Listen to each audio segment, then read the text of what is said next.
संदीप ने अपनी माँ के कहने पर गांव में शादी कर ली थी। लड़की का नाम था सुनीता। माँ का कहना था एकदम मॉडर्न बहू नहीं होनी चाहिए, लेकिन उन्हें नहीं पता था कि गांव से आने वाली बहू सुंदर सुशील तो होगी और उसको गांव से बाहर भी निकाल लाएंगे, लेकिन उसके अंदर का गांव कैसे बाहर निकलेगा। शादी के कुछ दिन बाद, माँ टिफिन तो देना जरा।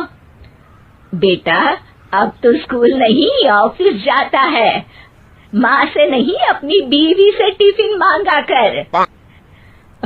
ओके माँ। सुनीता टिफिन ले आओ। एक किलो टिफिन, इसके अंदर पिस्ता डाल दिया है। पिस्ता?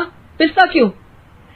सास जी ने बोला था ना कि आपको पिस्ता बहुत पसंद है। ओहो, मैंने पिस्ता नहीं पास्ता बोला था, पास्ता। पास्ता? कहीं होता है पास्ता? अरे बेटी तू रहने दे, मैं बना दूंगी।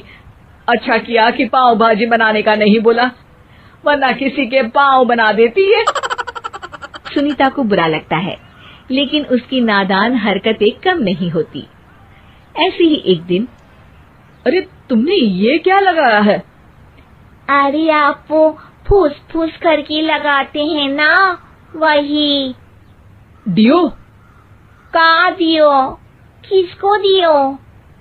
अरे वही ना जिससे खुशबू आती है। हाँ हाँ सही पकड़े हैं। अच्छा लेकर तो आना।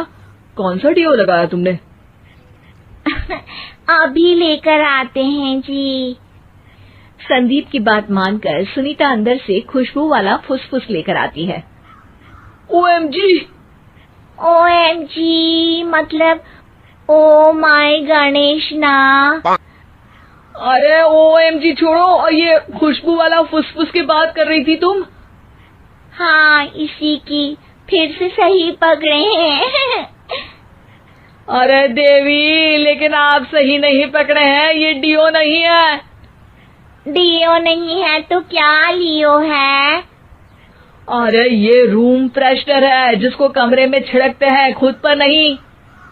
कोई बात नहीं, माँ कहती थी आत्मा किराएदार है, शरीर एक किराए का कर्म।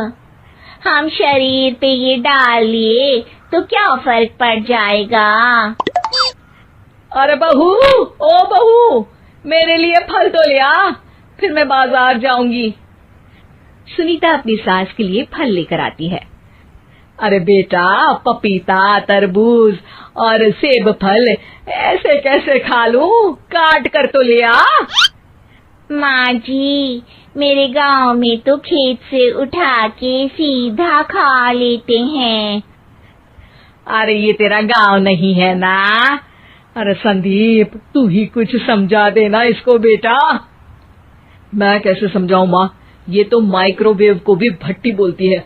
कल मैंने बोला हाय कैसी हो, तो बोलती है किसी को हाय नहीं लगानी चाहिए। अरे सुनीता, तेरा क्या होगा? अभी तो कैसे बताऊं माँ जी, अभी हम कुछ करेंगे फिर पता चलेगा क्या होगा, लड़का या लड़की। हे भगवान, कहाँ से आ गई है? रामपुर से जी, आप ही तो लेकर आए थे मुझे। अरे मुझे माफ कर दो। पहले कोई गलती तो करिए जी, आपकी तो सारी गलती माफ कर देंगे हम। हाँ अरे बहू, मेरी बात सुन। फल यानी कि फ्रूट जब भी लाए ना तो काट कर लाना, ठीक है? जी ठीक है माँ जी, फल यानी फ्रूट यानी काट के लाऊंगी। सुनीता रोज ही कोई ऐसी हरकत कर देती जिसकी वजह से उसे घर में दो बातें सुननी पड़ती। एक दिन, माँ मेरे बॉस घर पर आने वाले हैं शाम को, उनका बर्थडे है, फैमिली साथ नहीं रहती उनके, तो यही पार्टी कर लेंगे। उनको अच्छा लगा तो शायद मेरा प्रमोशन भी हो जाएगा।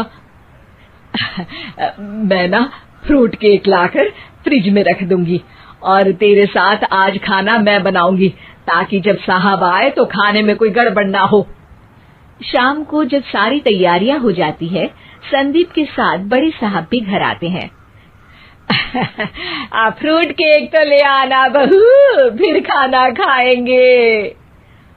अरे इस सब की क्या जरूरत थी, आपने बुलाया वही काफी है।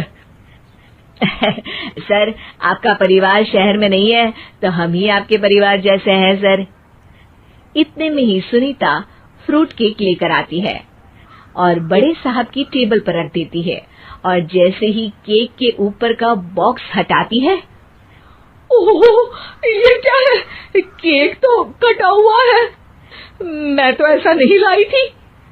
आप मुझे शाबाशी दे सकती है माँ जी, मैंने ही केक काट दिया। आपने कहा था ना, फल यानी फ्रूट यानी हमेशा काट के लाना, तो फ्रूट केक भी तो फ्रूट ही है ना, तो मैंने पहले ही काट लिया। हूँ ना मैं समझदार। अरे बहू, ये क्या किया? केक हमेशा वही काटता है जिसका जन्मदिन होता है। तुझे एक बात भी समझ नहीं आती, एक नंबर की बेवकूफ है। पूरा माहौल बिगड़ चुका था।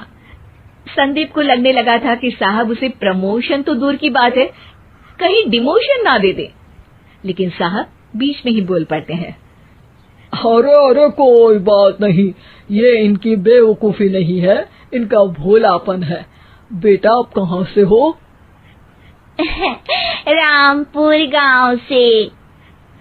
अरे वाह, गांव से? फिर तो आपके गांव में ताजे फल और सब्जियां मिलते होंगे। हाँ, सही पकड़े हैं। हम तो काटते भी नहीं, सीधा खा लेते हैं। मैं ना एक